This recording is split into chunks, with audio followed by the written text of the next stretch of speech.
성도 여러분, 사냥개를 보셨습니까? 주인을 따라다니는 사냥개, 또 산에 나가서 많은 짐승을 잡는데 크게 앞장서서 공헌하는 그 사냥개를 여러분 보셨는지 모르겠습니다. 아무리 보아도 사냥개라고 해서 무섭게 생긴 건 아닙니다.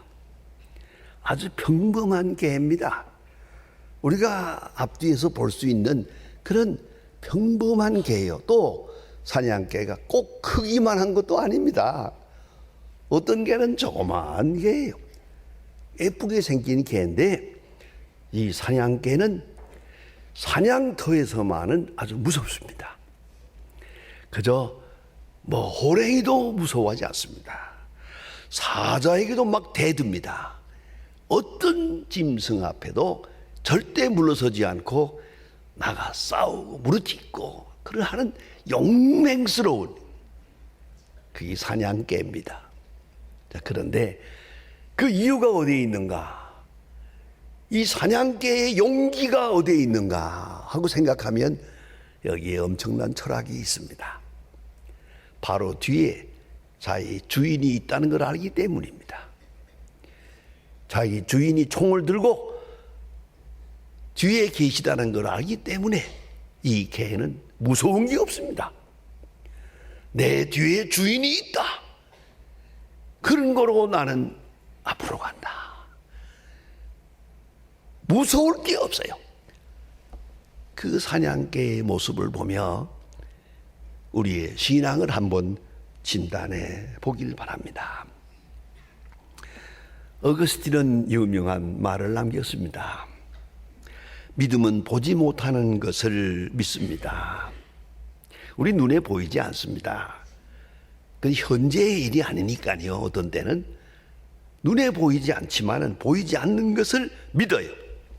그 결과 믿는 바를 보게 됩니다. 라고 하는 아주 변증적인 유명한 말을 남겼습니다.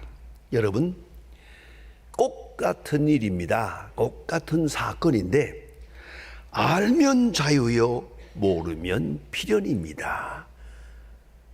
알면 우리는 자유인으로 행사할 수 있고요, 모르면 팔자라고 합니다. 그건 모른다는 뜻입니다. 알면 은총입니다. 하나하나 버릴 것이 없습니다. 사건마다가 다 축복이요, 사랑이요, 은총입니다. 그런데 모르면 숙명입니다. 우리가 알 수 있을 때 아는 만큼 하나님의 자녀로 사는 것이고, 만약 모른다면 그는 노예로 살아갈 수밖에 없습니다. 메르린 헤키에 교수의 명언이 있습니다. 현대인에게 블라인드 스팟가 있다고. 다 아는 것 같아도 꼭 모르는 사각지대가 있다는 겁니다. 우리가 자동차를 운전할 때 앞 유리창을 통해서 저 앞을 보면서 운전합니다. 요 위에 있는 요만한 거울을 통해서 우리 뒤를 봅니다. 옆에 있는 귀때기 같은 거 있고, 그거 백미러를 통해서 또 저 뒤를 봅니다. 한 운전대를 딱 쥐고 있는 앞만 보는 것 같아도 앞과 뒤 옆을 다 보고 가는 겁니다. 그러나 여러분 운전하시면서 느끼지만은 딱 하나가 문제입니다. 바로 옆을 못 봅니다. 바로요, 문 옆에 있는 누가 있는지, 어떤 차가 붙었는지 그걸 모릅니다. 이게 위험한 겁니다. 이 바로 블라인드 스팟입니다. 아는 척하고 안다고 하고 하지만 사실은 모르는 게 있단 말이에요. 이게 바로 운명을 흔들어 놓는 것이에요. 첫째는 현대인들은 부분은 아는데 전체를 못 봐요. 나무는 보는데 숲을 못 봐요. 좀 더 멀리, 좀 더 큰 것을 봐야 가는데 항상 작은 것, 작은 것, 작은 것. 이게 바로 우리의 약점이고요. 또 하나는 과거에 대해서는 아는 게 많아요. 너무 많아요. 너무 정보가 많아요. 그러나 이상하게도 미래에 대한 것은 아무도 몰라요. 학자들이 연구하고 발표하고 통계를 내고 난리를 쳐도 언제 지진이 날는지, 언제 사건이 터질는지 아무도 모릅니다. 그러나 일본에 가보면 원래 지진이 많은 나라죠. 그래서 아주 두려움에 떱니다. 그러나 그 후지산 중턱에서 세미나를 할 때 들은 얘기입니다만은 그냥 종종 귀에 들려온대요. 이 후지산이 운대요. 밑에서 우르릉 이러다가 팍 터져 올라오면 화산이 터지는 거거든요. 그런 그 후지산 중턱의 YMCA 호텔에서 세미나를 하면서 여기다가 세미나 장소 정한 이유가 있다고. 아주 종말적이니까 언제 터질지 모르는 후지산을 베개 삼아서 거기서 수양회를 합니다. 여러분, 아무도 모릅니다. 미래를 안다는 말은 거짓말입니다. 오직 하나님의 손에 있을 뿐입니다. 또 한 가지는 남에 대해서는 많이 아는데 나 자신에 대해서 모릅니다. 너무 몰라요. 다른 사람이 얘기하는 거 보면 박사입니다. 그러나 진작 자기 문제에 대해서는 전혀 아는 바가 없어요. 이것이 현대인의 아주 맹목이라고, 블라인드 스팟라고 말합니다. 역사가 베아드라는 분이 있습니다. 역사서를 12권을 썼습니다. 아주 그 방대한 세계적인 유명한 역사가입니다. 그는 말합니다. 역사라는 것은 어느 나라 역사를 보아도 누가 잘 살았다, 누가 편안했다, 어느 농사를 잘 지었다, 그런 거 역사에서 놓는 법이 없어요. 모든 역사는 전쟁사입니다. 그래서 우리나라에도 역사라고 해서 무슨 사극이라고 하는 거 보면 밤낮 싸우잖아요. 나 그래서 그 별로 보기 좋아 안 해요. 싸우는 것까지는 좋은데 권모술수가 많아. 그래서 마음에 안 들어요. 아무튼 역사 하면 꼭 싸움입니다. 전쟁터입니다. 그런가 하면 더 중요한 게 있어요. 약육강식이 통할 것 같은데 통하지 않는 것이 역사다. 여러분, 강자가 살고 약자는 죽어야 하지 않습니까? 그러나 아는 대로 약자는 살고 강자는 죽어요. 짐승의 세계도 보면은 강자, 천하무적, 적이 없어요. 그런 맹수가 있는데 이 맹수는 멸종되어 갑니다. 그리고 작은 동물들, 하찮은 것들이 온 우주를 덮고 있습니다. 우리가 고고학에서 보는 바와 같이 옛날에 있었던 맘모스 같은 거, 상상할 수 없는 그런 큰 천하무적의 짐승들이 있었는데 다 멸종됐어요. 그리고 작은 것들, 아주 작고 미미한 것들이 온 우주를 지배하고 있다. 여기서 베아드는 말합니다. 역사에 도덕성이 있다. 이상하게 말로 설명할 수 없는 도덕성이 그 안에 있다. 약자가 승리하는 세상이다. 그런 말을 하고요. 조금 더 깊이 들어가서 생각합니다. 역사 속에 하나님의 심판이 있다. 그런데 그 심판이 베아드의 말대로 간간히 마음에 들지 않는다. 왜요? 하나님이 생각하는 방법, 하나님이 생각하는 시간이 내 마음에 안 들거든요. 그게 바로 우리가 깨달아야 할 진리입니다. 하나님의 심판. 여기 악한 사람이 있습니다. 악한 나라가 있습니다. 악한 독재자가 있습니다. 이걸 심판하시려고 할 때 우리 생각 같아서는 그저 당장 벼락을 쳤으면 좋겠어요. 옛날에 히틀러 같은 사람, 지금도 가끔 그 옛날에 찍어놓은 저 화면이 나옵니다만 히틀러가 이 발광하라고 소리를 지를 때 바로 그 시간에 벼락 맞으면 얼마나 좋겠어요. 꽝 나고 죽어버려서만. 근데 이게 그렇지 않더만요. 그렇잖아요. 하나님은 어째서 악한 자를 이렇게 내버려 두나. 그거예요. 그러나 역사가가 가만히 보았더니 그게 아니에요. 하나님의 심판 방법이에요. 어떻게? 악한 자를 벼락을 치는 하나님이 아니고 악한 자를 형통케 하시는 하나님이에요. 악한 자로 하여금 성공하게 만들어요. 불의와 죄가 그냥 소멸되는 게 아니라 성공한다. 불의한 방법으로 성공하고 돈 모으고 출세하고 권세를 얻고 그래요. 그리고 그 다음에 어떻게 됩니까? 교만해져요. 불의한 자가 성공해가지고 교만해 끝까지 가서 꽝 하고 무너져요. 이게 역사다. 베하드가 12권의 역사서에서 말하는 결론입니다. 하나님의 심판 방법은 그러하더라. 또한 그런가 하면 그 속에 신비로운 조화가 있다. 마치 벌과 꽃처럼 말입니다.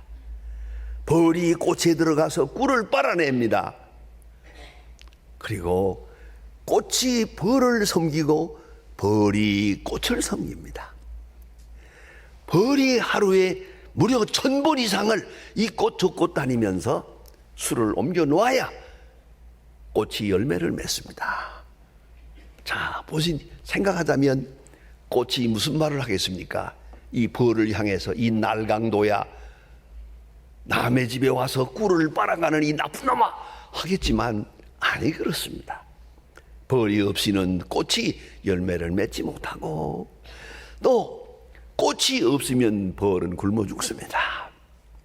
이 아름다운 조화, 이 세상의 이 아름다운 조화를 볼 줄 알아야 바르게 살아갈 수 있다라고 말합니다.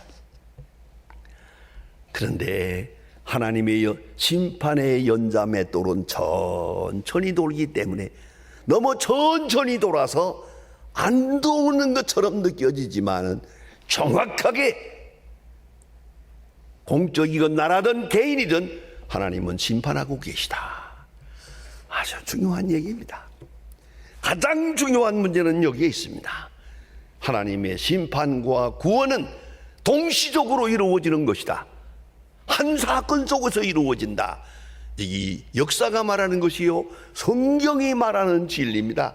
우리가 구약 성경을 보다 보면 심판과 구원과 심판이 한 사건 속에서 이루어지고 있어요.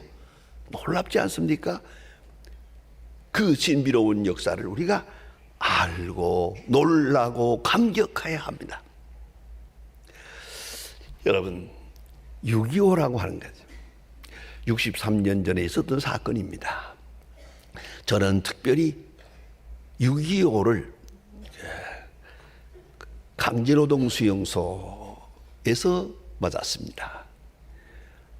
그들이 서울을 해방했다고 그 책임자들이 축하하고 그 춤추고 노는 걸 보았습니다.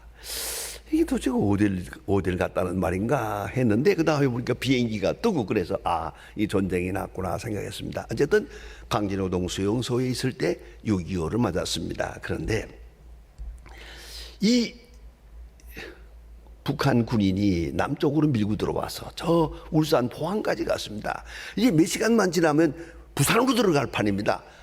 한국이 이렇게 공산당들에게 짓밟히고 바로 그 순간 말입니다. 미국을 비롯해서 유엔군을 파송하게 되는데 여기에 중요한 신비가 있습니다. 만일에 미국이 그냥 우리 한국을 돕겠다고 쳐들어왔다면 소련과 미국이 정면 대결을 하는 시간이 됩니다. 그런 거로 명분을 살려야 됩니다. 미군이 하는 건 하는 겁니다만은 그 보니까 유엔군들 그 물자가 총이니 뭐니 그 다 미제예요. 그런데 유엔을 동원해서 유엔군 16개국 군사를 함께 합니다. 그래서 소련은 이제 싸우려면 세계와 더불어 싸우는 게 됩니다. 이래서 유엔군이 필요했던 겁니다. 자, 이래서 유엔군을 파송해야겠다라고 안전보상이사회에 내놨는데 이게 이제 통과되면 되는데 아시는 대로 안전보장이사회에는 거부권 행사하는 나라가 있습니다. 강한 나라 몇이 거부권을 행사하면 아무리 회원이 많더라도 요 거부권 행사하는 데서 NO 하면 부결됩니다. 그게 안전보장이사회의 회칙입니다. 그런데 안전보장이사회에 비상소집을 했는데 구소련의 외상 모로토프가 그날 아침에 회의에 참석하지 않았습니다. 왜 안 했느냐? 가나마나 부결될 거니까. 이건 말도 안 되는 일이니까. 유엔군 파송이라니 말도 안 돼. 그래서 참석 안 했어요. 하나님께서 멍청하게 만들어서 생각을 확 돌려버렸어요. 모로토프가 참석하지 않으므로 이게 결정이 되는 겁니다. 유엔군 파송하기로. 그리고 유엔군이 와서 우리를 살려냈고 오늘이 있는 게 아닙니까? 모로토프가 그날 아침에 멍청해진 거, 그게 하나님의 뜻이에요. 그게 그럴 수 없는 거예요. 역사적인 실수죠, 그분으로 말하면. 그러나 우리에게는 이것이 구원의 길이 되었단 말입니다.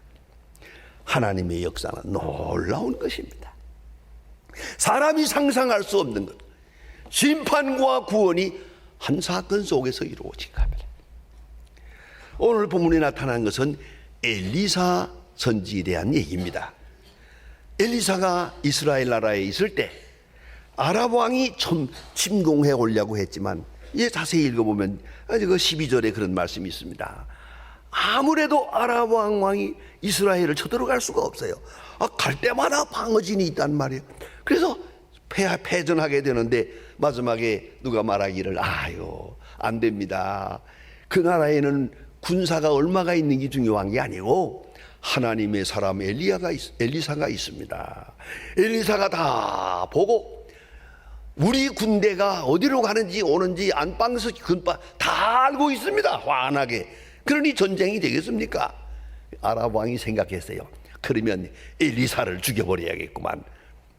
그래서 아랍 군대를 몰고 가서 엘리사를 포위한 것입니다. 이제 아침에 그 제자가 나와서 보니까 아랍 군대가 꽉 찼는데, 아이고 죽었구나. 주여 이제 어찌하면 좋겠습니까? 바로 그 장면입니다. 그때 엘리사가 말하기를 걱정하지 마라. 그리고 그때 기도합니다. 하나님이여 이 사람의 눈을 열어주옵소서. 이 사람의 눈을 보게 해주세요. 그 기도가 응답되면서 눈을 열고 보았더니 아랍 군대보다 더 많은 불말과 큰 군대가 엘리사를 보호하고 있는 것을 보았습니다. 그러니까 안심한 겁니다. 여러분, 엘리사를 함께 하신 하나님, 우리 민족에게 함께 하신 하나님, 그 뒤에 계신 하나님의 위대한 역사를 볼 수 있게 해주세요. 여러분, 지금 이런 일 저런 일 가지고 걱정합니다만 그럴 거 없습니다. 그 뒤에 위대한 역사가 있습니다. 눈을 열어 보게 해주세요. 하나님의 뜻을 보게, 하나님의 군사를 보게 해주세요. 그리고야 우리가 평안한 잠을 잘 수가 있겠습니다. 여러분 잘 아시는 얘기입니다. 다윗 왕이 소년 시절에 블레셋 사람과 더불어 싸울 때 여러분 유명한 거 골리앗 대장이 나왔잖아요. 골리앗 대장하고 대결했을 때 이스라엘은 꼼짝 못합니다. 그러나 소년 다윗이 물맷돌을 들고 나가면서 하는 말이 유명한 말을 합니다. 전쟁은 하나님께 속한 것이요, 내 뒤에는 하나님이 있어. 이 교만한 놈아, 그까지 그 버들채 같은 창이 무슨 상관이 있고 당신의 갑옷이 무슨 의미가 있냐고. 참 대단한 믿음입니다. 예? 하나님이 함께 하시는 우리 백성이고 너는 이방 족속이요, 하나님이 너를 심판하신다. 그리고 물맷돌을 확 던져서 그 소년 다윗이 던진 물맷돌에 이마가 맞았어. 그냥 쓰러지고 만 이스라엘의 승리가 옵니다. 보세요. 전쟁은 하나님께 속한 것이요, 역사는 하나님께 속한 것이요, 오늘 현실도 하나님의 손에 있다는 걸 잊지 말아야 합니다. 여러분, 우리가 잘 아는 유명한 탕자의 비유를 아시지요? 그 탕자가 허랑방탕하며 돌아다니다가 아주 죽게 돼가지고 아주 돼지가 먹는 그것을 같이 먹다가 깊이 깨닫고 안 되겠다. 그리고 아버지 집으로 부끄러움을 무릅쓰고 돌아오지 않습니까? 돌아올 때에 아버지는 그를 환영할 뿐만 아니라 과거를 묻지 않습니다. 일체 묻지 않고 내 아들은 죽었다 살았다 내가 잃었다 얻었노라 잔치를 하자, 소를 잡아라, 이게 참 기뻐하거든요. 그 아들이 무슨 생각을 했을까? 아들이 이럴 줄 알았으면 진작 돌아올 걸. 내가 잘못된 길을 갈 때 아버지는 나를 버렸다고 생각했거든요. 내가 실수할 때 하나님은 나를 버렸다고 생각해서는 아니요, 기다리고 있었어요. 이걸 진작 알았더라면 얼마나 좋았을까. 행동이 달라지지요. 오늘도 잊지 마세요. 하나님이 나와 함께 계시고 여호와의 손이 우리 민족에게 함께 하시고 역사를 주관하고 계세요. 이것을 안다면 아무 문제도 없습니다. 이걸 꼭 잊지 말아야 합니다. 역사의 주관자 하나님, 하나님의 그 섭리, 그 구원의 역사, 심판과 동시에 구원이 나타나는 그 거룩한 신비를 알 수 있다면 아무 걱정도 없습니다. 주여, 우리의 기도 제목은 여기에 있습니다. 주여, 눈을 열어 보게 하소서. 눈을 들어 보게 하소서. 그 옛날에 스데반은 순교할 때 바로 밑에서 많은 사람들이 돌을 던지고 있습니다마는 그 많은 원수 같은 사람들이 돌을 던지지만 맞아 죽으면서도 그는 그 위에 계신 그리스도를 보았습니다. 위를 보고 그리스도를 보는 순간 얼마나 큰 위로가 되고 힘이 되는지, 마침내 그 얼굴은 천사의 얼굴과 같이 되었습니다. 주여, 보게 하소서. 눈을 열어 보게 하소서. 내가 가진 현실과 내 앞에 있는 운명을, 얼마나 위대한 하나님의 능력이 저 뒤에 계시는지를 보게 해 주세요. 주여, 눈을 열어 주소서. 이것이 우리의 기도 제목입니다. 기도하십시다.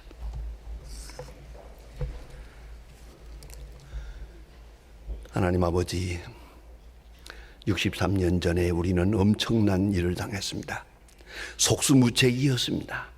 다 끝나는 줄 알았고 다 망하는 줄 알고 다. 그러나 그 뒤에 하나님의 역사가 있고 하나님의 축복이 있고 하나님의 세밀하신 은총이 있어서 오늘 우리가 여기에 있음을 생각하며 감사와 찬송과 영광을 주께 돌립니다. 주여, 눈을 열어 보게 해 주시옵소서. 자신을 보게 하시고 우리가 살아온 역사를 보게 하시고 이 민족에 향한 하나님의 축복을 보게 해 주시옵소서. 그리고 밝은 미래를 창출할 수 있는 주의 사람들 되게 하옵소서. 예수님의 이름으로 기도합니다. 아멘.